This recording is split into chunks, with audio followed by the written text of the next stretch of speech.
선거철이 되면 후보들은 저마다 좋은 공약들을 발표하면서 사람들의 지지를 호소합니다.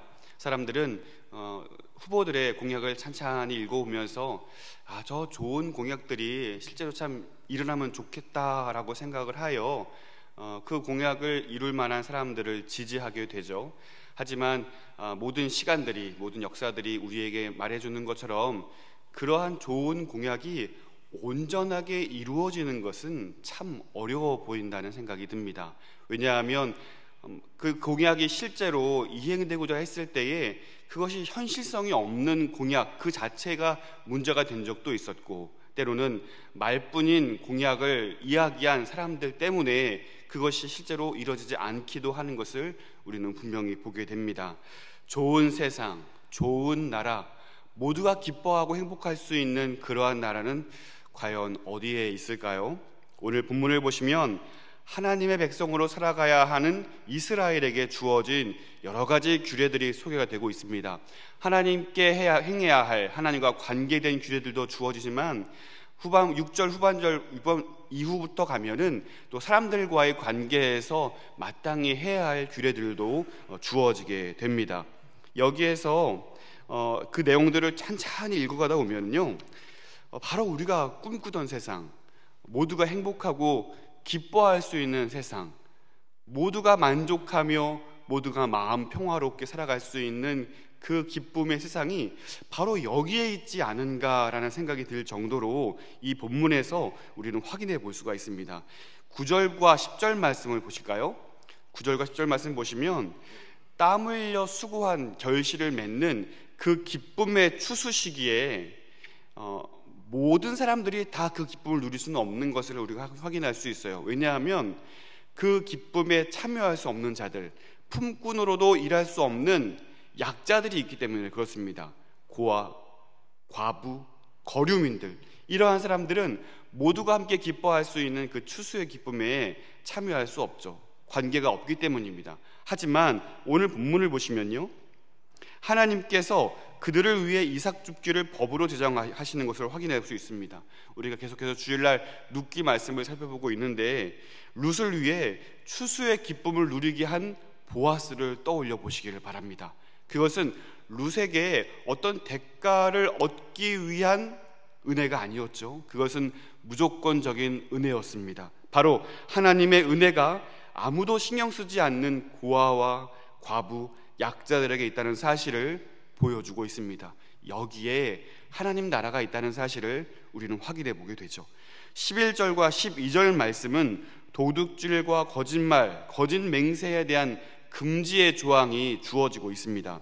하나님 나라의 백성은 자신의 명예도 중요하지만 이웃의 명예도 중요하게 여깁니다.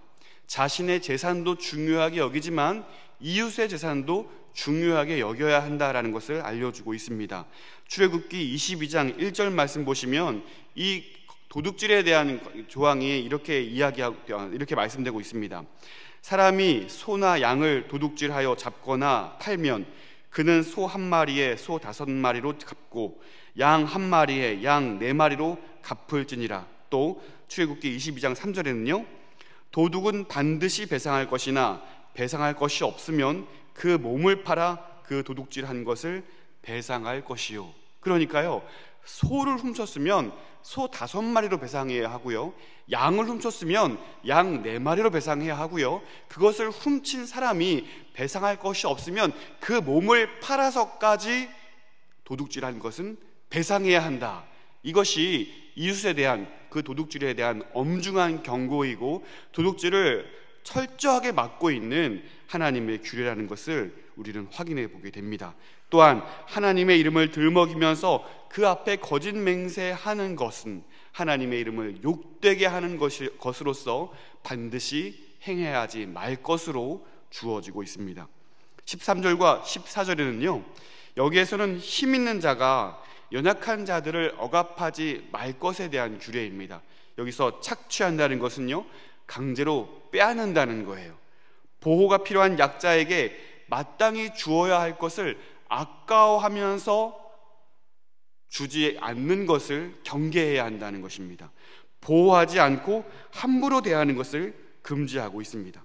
그리고 15절과 16절에서는요, 지금까지 이웃들을 향하여서 악한 일을 저지르지 못하게 한 그 금지 조항에 대한 이유가 선명하게 드러나는 것을 확인해 볼 수 있습니다. 16절 말씀 우리 함께 읽어보도록 하겠습니다. 16절입니다. 너는 내 백성 중에 돌아다니며 사람을 비방하지 말며 내 이웃의 피를 흘려 이익을 도모하지 말라. 나는 여호와이니라. 아멘. 여기에서 이웃의 피를 흘려 이익을 도모하지 말라라고 되어 있는 부분을 원어를 직역을 하면 이렇다고 합니다. 너의 이웃의 피 위에 서지 말라.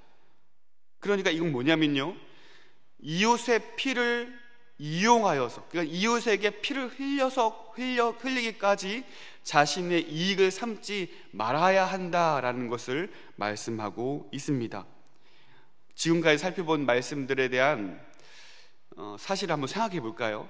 만일 약자들에 대한 배려 없이 추수의 때에 한 톨 흘림 없이 완벽하게 긁어 모은다면, 남의 재산을 탐내 도둑질하고 남의 재산을 속여 빼앗기 위해 거짓말을 한다면, 가진 권력으로 사람들의 노동력을 착취하거나 마땅히 주어야 할 임금을 지불하지 않는다면, 힘 있는 누군가의 편에 서서 그들에게 유리한 판결을 내리거나 나랑 가까운 사람이라 하여 그들의 편을 들어준다면, 사방 천지를 돌아다니면서 만나는 사람마다 어떤 일을 험담하여 그를 깎아내리고 나의 의로움만 호소한다면, 나의 의만 높이려 한다면, 그래서 그 사람의 곡간에 곡식이 가득하고 주변에 권세 있는 사람들이 많이 있고 많은 이익을 도모할 수 있을지도 모르겠어요.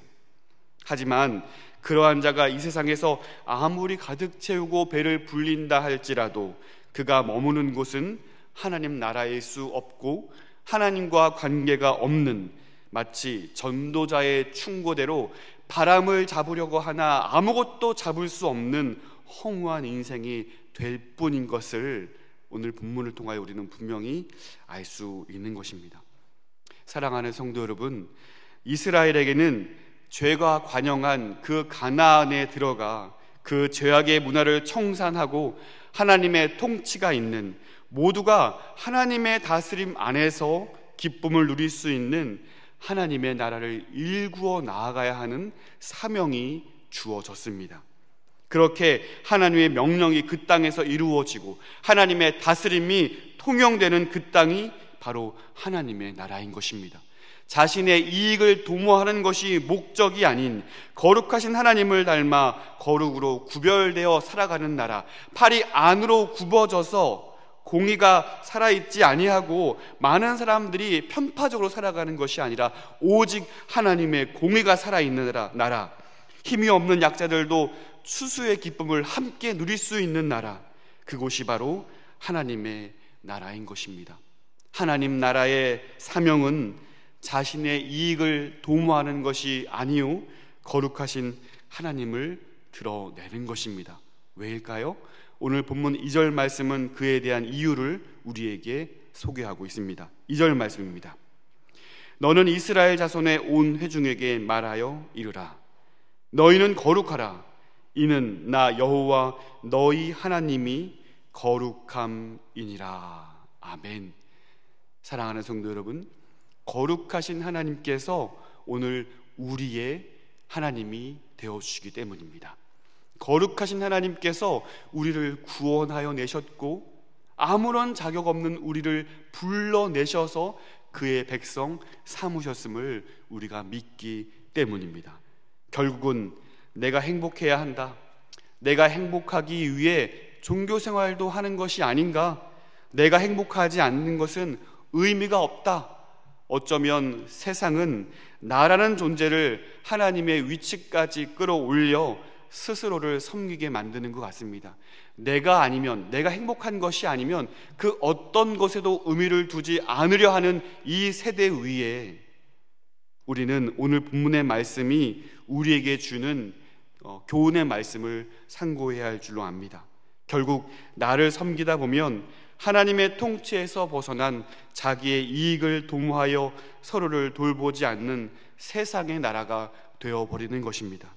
우리의 하나님은 유일하신 여호와 하나님, 창조의 하나님, 구원의 하나님임을 우리가 믿고 충성스럽게 그 거룩하신 하나님을 닮아 우리의 삶도 구별되어 거룩한 삶을 살아낼 수 있는 저 여러분의 삶이 되시기를 주님의 이름으로 축원드립니다.